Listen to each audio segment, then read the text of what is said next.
c'est l'heure de votre voyage en Amérique latine, émission présentée par Béatrix et Eduardo.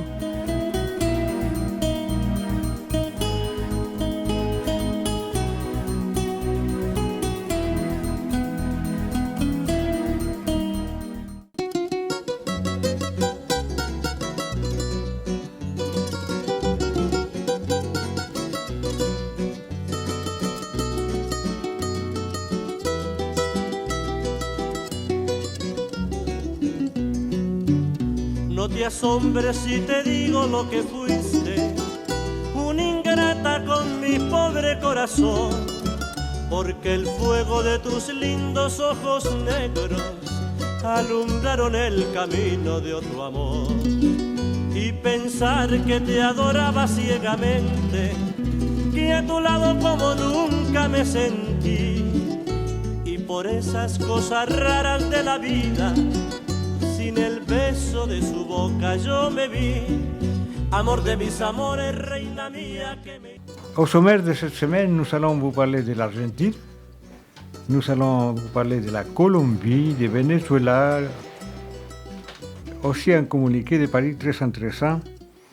Nous allons parler encore de Venezuela, parce qu'il y a des choses qui se passent vis-à-vis des États-Unis pas très bonnes. Et à la fin, nous allons parler du folklore du Mexique.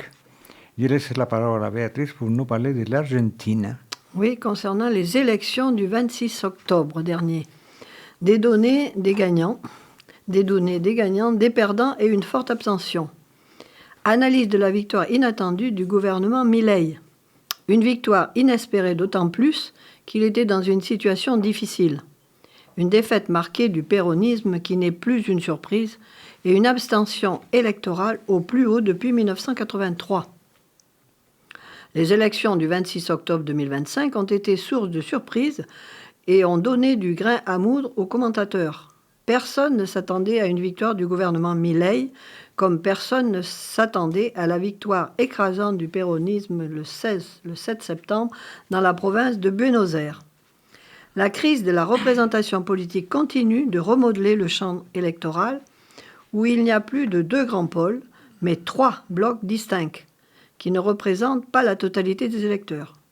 Les abstentionnistes, un vote de centre droit et de droite, et un vote péroniste, où ne prime pas la sympathie pour son propre camp, puisqu'il ne répond pas aux attentes placées dans leur gouvernement, mais qui est uni plutôt par le rejet de l'autre. Ce qui a augmenté, c'est le niveau d'abstention. 13 millions d'électeurs n'ont exprimé aucun choix. L'abstention politique a de multiples causes. Dans la tradition politique argentine, elle est l'expression d'un mécontentement politique lié à la conviction que rien ne changera. Maintenant que les élections sont terminées, ce qui va marquer le rythme politique, ce sont les problèmes structurels qui persistent, les attaques du gouvernement et la réponse de la rue.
folklore de l'Argentine. Et nous allons parler maintenant de la Colombie, de Venezuela et évidemment de l'émission, Avec les les États-Unis. interventions avec les États-Unis sur ce continent. Oui. Béatrix? Oui, il y a des menaces et des actions militaires avec les États-Unis. Depuis le mois d'août, sous prétexte de lutte contre le narcotrafic, les États-Unis menacent le Venezuela, déployant 8 navires de guerre, un sous-marin à propulsion nucléaire et des milliers de Marines dans la mer des Caraïbes. 7 navires ont été abattus en violation du droit international, faisant 32 morts, parmi lesquels un pêcheur colombien. Des attaques militaires états-uniennes ont également eu lieu dans l'océan Pacifique le 21 et 22 octobre, faisant 5 morts supplémentaires. Une nouvelle frappe contre un bateau de narcotrafic présumé dans les Caraïbes a tué 6 hommes. Divers médias ont révélé que Donald Trump est prêt à autoriser des opérations de la CIA sur le sol vénézuélien. Donald Trump accuse les présidents vénézuéliens et colombiens de participation au trafic de drogue.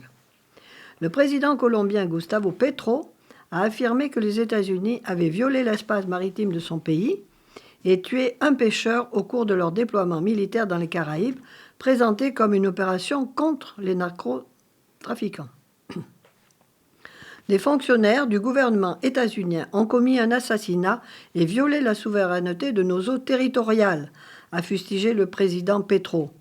Le pêcheur Alejandro Carranza n'avait aucun lien avec le trafic de drogue et son activité quotidienne était la pêche, a insisté le président colombien en référence à la victime. Bogota dénonce le déploiement états-unien dans les Caraïbes qui cible le Venezuela dont Trump accuse le président Nicolás Maduro d'être à la tête d'une vaste organisation de trafic de drogue vers les États-Unis.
Folklore de la Colombie.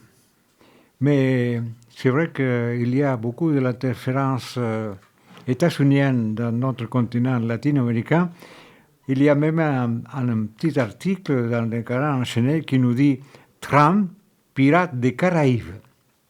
16 embarcations coulées et 65 morts au compteur en 2 mois au large des côtes colombiennes et vénézuéliennes. Chaque fois, le scénario est le même.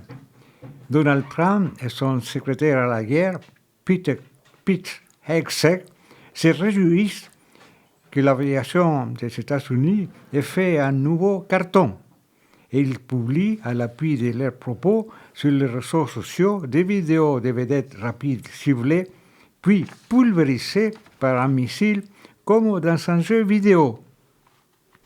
Samedi 1er novembre, 3 narcoterroristes de plus ont été ainsi dessoudés, inventé Exeg, et donc le secrétaire de la guerre. Sans sommation ni vérification, justice sommaire comme dans les westerns, ou plutôt des exécutions extrajudiciaires selon l'ONU, avec des dégâts collatéraux. Gare aux pauvres pêcheurs naviguant dans la zone. Trump se verrait-il un gendarme de deux Amériques, maniant les gourdins à l'instar de son prédécesseur Theodore Roosevelt? Toujours est-il qu'il intensifie sa guerre maritime sans nom et sans règles dans les eaux internationales. Le mot narcoterroriste, entre guillemets, forgé à dessein, octroie le permis de tuer à Trump qui assimile les trafiquants aux combattants illégaux d'Al-Qaïda. En plus de 8 navires de guerre déjà présents dans la zone, Trump a dépêché les plus gros porte-avions du monde et sa flotte de 100 destroyers au large de Trinité et Tobago, où sont déjà basés 10 chasseurs furtifs F-3. Après les opérations à haute mer, la Terre sera la prochaine étape à menacer les Trump. Mais il y a aussi confirmé avoir donné le feu vert à la CIA pour des opérations clandestines au Venezuela. Trump rêve en Nobel de la paix, mais il risque de ne pas faire mieux que Bush au Moyen-Orient ou Kennedy à Cuba, lors du débarquement désastreux de la veille des cochons.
Vous êtes bien à l'écoute de l'émission L'autre Amérique sur le son de Radio Libre en Périgord.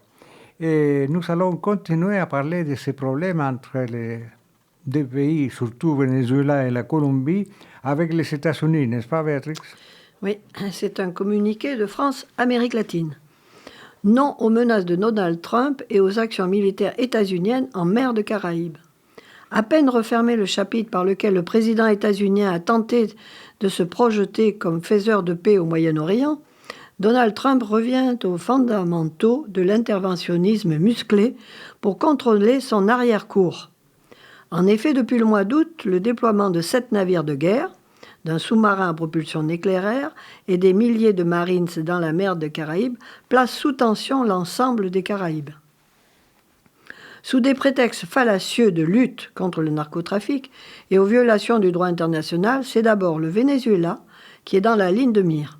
6 embarcations ont été abattues sans le moindre preuve de leur supposée implication, causant la mort d'au moins 27 personnes. Mais les menaces de Trump ne se limitent pas au Venezuela. En octobre, un tir états-unien effectué dans les eaux territoriales de la Colombie a coûté la vie d'un pêcheur colombien. Après que le président Gustavo Petro a dénoncé cette agression, conséquence d'une violation manifeste de la souveraineté nationale, Donald Trump s'est déchaîné en accusant le président colombien d'encourager la production massive de drogue. Dans la foulée, il a annoncé la suspension de toute aide états-unienne à la Colombie, ajoutant même que les États-Unis pourraient bien utiliser la manière forte pour régler le problème du narcotrafic en Colombie. De fait, divers médias ont révélé que Donald Trump est prêt à poursuivre sa croisade impérialiste en autorisant des opérations secrètes de la CIA sur le sol vénézuélien. Ces ingérences s'apparentent à un terrorisme d'État pleinement assumé. Oui, et d'autant plus que ça continue. Trump, il n'y a que des menaces partout dans le monde, menaces sur le commerce, les taxes et le reste. Donc, petit à petit, il va se mettre presque la moitié des habitants des États-Unis contre lui. Et ça a commencé déjà avec le New York, qui a élu un candidat jeune, 34 ans, Mandani, je crois, tout jeune, socialiste, soi-disant, pas communiste, socialiste. Et dans d'autres, comment on appelle ça, district fédéral, je crois, il y a eu 2 autres qui ont été élus de la démocrate. Donc ça commence la descente, j'espère bien, de Trump, et c'est pour cela que nous allons écouter de la musique.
N'oubliez pas, vous êtes à l'écoute de l'émission L'autre Amérique, parce qu'il y a l'Amérique du Sud, l'Amérique centrale et l'Amérique du Nord. Et quand on parle de l'Amérique, on doit parler des États-Unis. Tout le monde parle de l'Amérique, mais moi aussi je suis américain. Vous le saviez, Warren? Mais oui, je suis américain aussi. Mais oui. Alors nous allons continuer à parler de ces problèmes, n'est-ce pas, Béatrix? Oui, entre le Venezuela, le Colombie et le Panama. Comment Donald Trump veut refaire de l'Amérique latine l'arrière-cour des États-Unis. Du Rio Bravo à la Terre de Feu, la politique étrangère états-unienne revêt les différentes formes d'un néo-impérialisme décomplexé. Hier comme aujourd'hui, ce sont bien les immenses ressources naturelles dont regorge la région qui intéressent avant tout l'administration états-unienne. Le retour au pouvoir de Donald Trump, faussement diplomate, a le mérite de lever toute ambiguïté sur la place et le rôle hégémonique que souhaitent avoir les États-Unis et comment il compte y parvenir. Adepte de la manière forte, Trump ose toutes les outrances au point d'obliger la presse à recourir à un vocable qu'elle avait laissé dans les oubliettes de l'histoire, impérialisme. Ce terme n'a jamais été abandonné en Amérique latine. Aujourd'hui, parler de retour de la doctrine Monroe est d'actualité, tant il semble évident que le slogan trumpien « Make America Great Again » sous-entend une soumission du reste de la planète. Au premier rang, le sous-continent subit de plein fouet le regain d'une politique étrangère ouvertement prédatrice. Le traditionnel interventionnisme des États-Unis prend diverses formes, du Rio Bravo à la Terre de Feu. Après avoir échoué sur cet objectif lors de son premier mandat, Donald Trump semble cette fois si disposé à aller jusqu'au bout du rêve de Washington, porter un coup fatal à la révolution bolivarienne et reprendre la main sur les immenses ressources naturelles au Venezuela, première réserve mondiale du pétrole au monde. Trump ne cache pas sa volonté de provoquer le changement de régime tant souhaité. Tout semble prêt pour obtenir la chute du président Nicolás Maduro, dont la tête est mise à prix pour 50 millions de dollars.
Nous allons parler maintenant de quelque chose qui n'a rien à voir avec les problèmes avec les États-Unis, los corridos.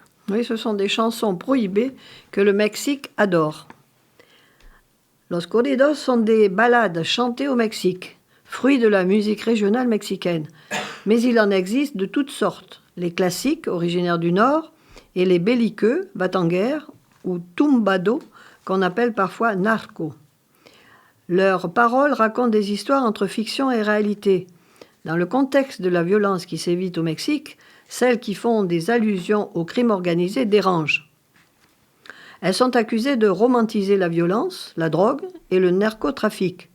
Ces chansons sont au cœur d'une controverse. Des autorités gouvernementales tentent de les interdire, alors que ce genre typiquement mexicain a de plus en plus de succès auprès du public. Les corridos, tumpados, marient l'instrumentation classique des corridos à des thèmes modernes, souvent centrés sur la jeunesse, fruit de la musique régionale mexicaine, empreinte de rap, hip-hop ou reggae, il en existe de toutes sortes. À Guadalajara, le groupe de musique Los Alegres de Barranco affichait un portrait d'un baron de la drogue. Les images du concert ont scandalisé une partie du Mexique. Le gouverneur de Jalisco, Pablo Lemus, s'est tout de suite offusqué. Nous devons tous contribuer à mettre fin à la banalisation de la violence. La présidente mexicaine Claudia Sheinbaum a aussi réagi lors d'une conférence de presse. Cela ne devrait pas arriver. Une enquête doit être menée. Pourtant, depuis des années, les chansons célébrant les chefs de cartel prennent une place de plus en plus grande au Mexique. Oui. Bon, de toute façon, on parle de narcotrafic dans ces chansons. C'est un peu comme les rap en France. Hein. Avec les rap en France, on critique le gouvernement, on critique les étrangers, parfois les étrangers comme moi. Voilà, donc les corridos, c'est... Maintenant, on dit que le peuple adore, je ne pense pas. C'est pour cela que nous allons choisir une autre chanson mexicaine qui peut-être n'est pas un corrido, mais elle ne parle pas de narcotrafic.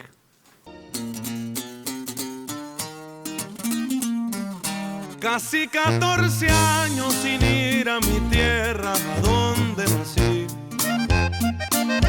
Ya todo ha cambiado, le ruego a mi Dios, no se olviden de mí.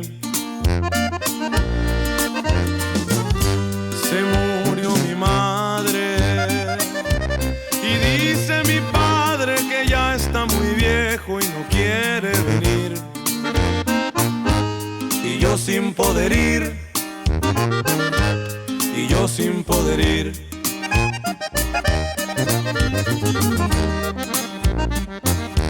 Trabaje y trabaje, tengo muchos días que no miro el sol. Mis hijos son grandes y no les entiendo, no hablan español. No han sentido miedo, aquel que no ha visto una camioneta de migración o una deportación, o una deportación.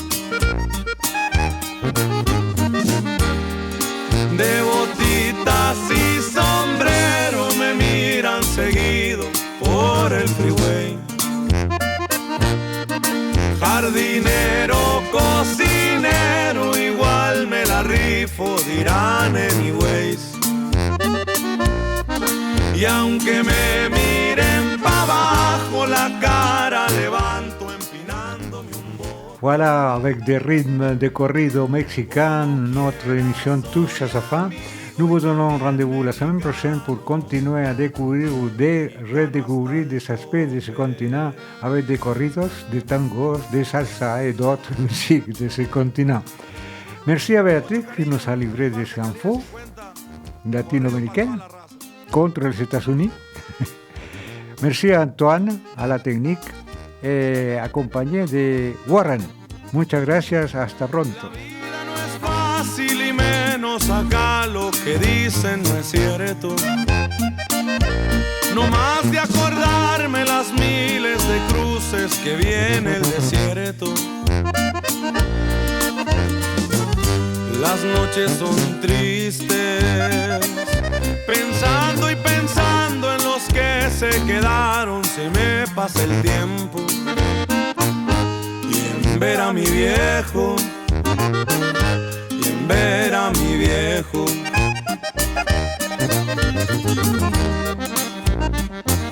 Más que agradecido estoy con mi Dios por lo que me ha dado.